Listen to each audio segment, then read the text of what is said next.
I knew Mike Tyson was gonna lose. Here's a few reasons why. It's because the biggest thing is the money grab part. I mean, really look at it. Both, if the purses are correct, both Mike Tyson and Jake Paul are getting paid millions. They're getting paid bank. I believe I read correctly, and like I said, I don't know if this is 100% legit, but I wouldn't doubt it. They're getting paid Jake Paul like $40 million and freaking Mike Tyson $20 million. That's a lot of money, you know. Plus, I mean, it was a lose-lose situation for Jake Paul anyway. I mean, look at it. Jake Paul, if he would have lost to Mike Tyson, which he didn't, he would have lost to an old man, 60 years, almost 60 years old. And then if he would have won, which he did,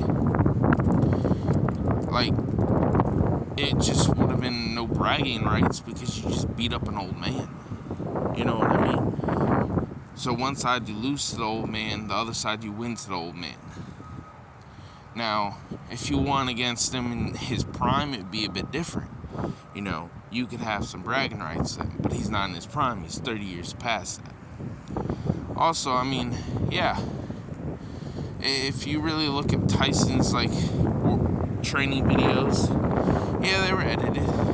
But I feel like Mike Tyson could have possibly have been more explosive than he was, but he wasn't. And there could have been two factors into that. First of all, he's 60 years old, but he also knew it was a fixed fight. He didn't want to push it too far and accidentally possibly land that crazy hit. Because if you really look at the fight and watch it, Mike Tyson didn't really throw any haymakers. He didn't really do much. He just kind of sat there, defended himself, threw a couple jabs, and that's it. Jake Paul didn't even really do much either. Like, yeah, he landed some hits, but it's not like, for instance, that one fight, the girl with the two girls, Taylor versus Serrano, that was a good fight. They were throwing haymakers. Yeah, of course, the Taylor girl threw a couple headbutts in, but if you watch the fight, they were actually fighting. Barrios versus Ramos, they were actually fighting. But Jake Paul and Mike Tyson, it just looked like they were just kind of in there dilly-dallying, throwing a couple fists, and that's it. It really wasn't even all that exciting. I'm glad that I personally didn't pay Netflix to go along and watch the fight. You know, I just watched the replays. But it really wasn't all exciting. I mean, like I said, he's 60 years old, way past his prime. Yeah, Mike Tyson's in excellent shape, but I'm just saying he's not gonna beat That's why people, leave the sport at certain times of their life because they can't compete with the younger crowd. It's simple. But that's just my opinion on that. At the moment, I am enjoying my Saturday. I'm sitting here walking Rocky. It's a little past 8. It's about almost 9 o'clock in the morning. It's not too cold out here. It's about 55 degrees, and it's sunny. But with the wind, it's like 51, I think the weather said.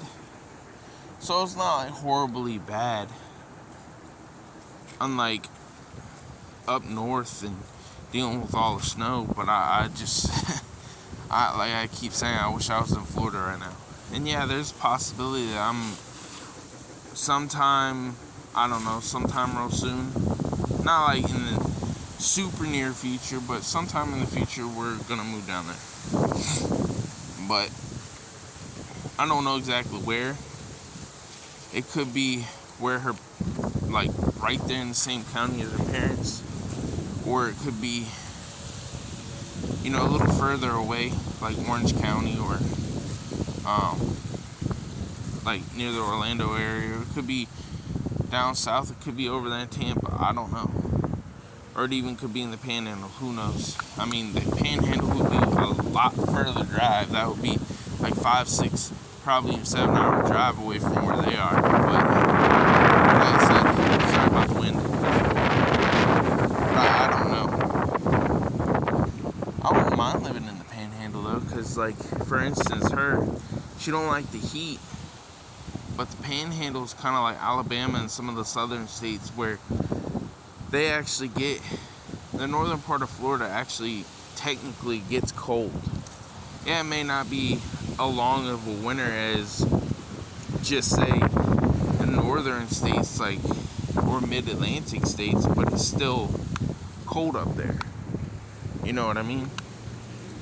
You still get some type of winter. So,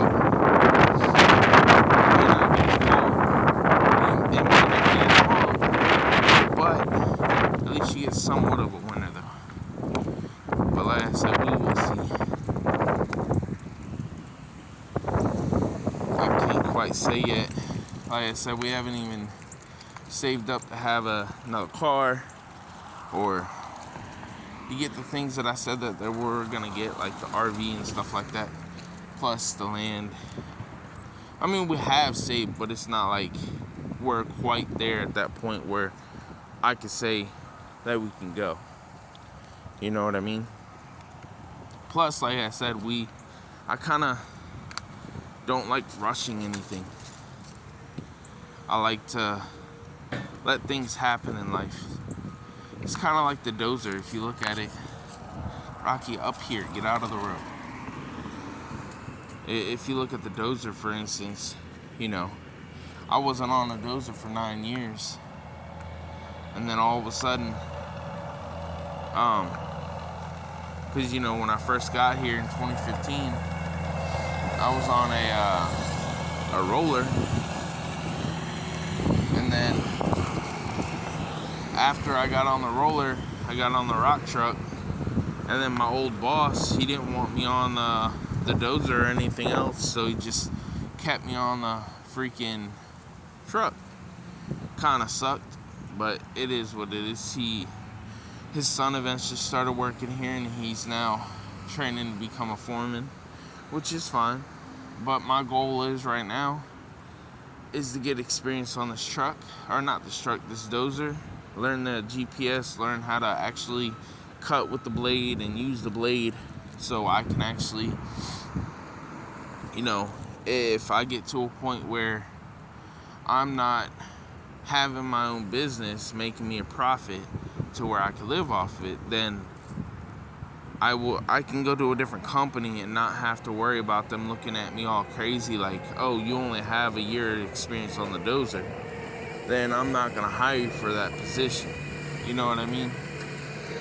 So I'd rather just stick with it, because like I said, my fallback career would be a CO. That would be the fallback.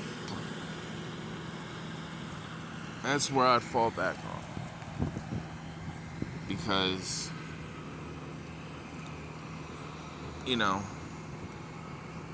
they pay roughly what I get paid anyway. And, because I'm not taking no pay cut, I can tell you that.